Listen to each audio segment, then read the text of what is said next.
Welcome to the Tech Egg. Don't get scrambled. Enjoy the video. In this video, I will explain how to remove your Chrysler 300 radio. First, gather your tools.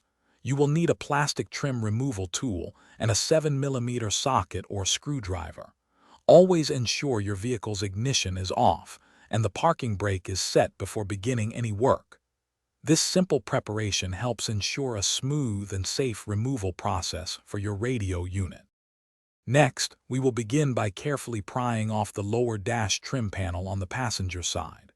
Use your plastic trim tool to avoid scratching any surfaces. Once that is loose, gently work your way around the trim piece that surrounds the radio and climate controls.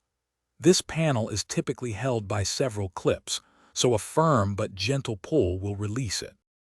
With the trim panels removed, you will now see the radio unit itself.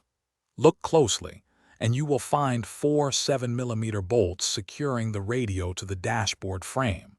Take your 7mm socket and carefully remove each of these 4 bolts.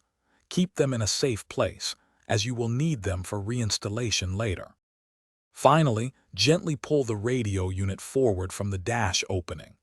This will give you access to the electrical connectors located on the back.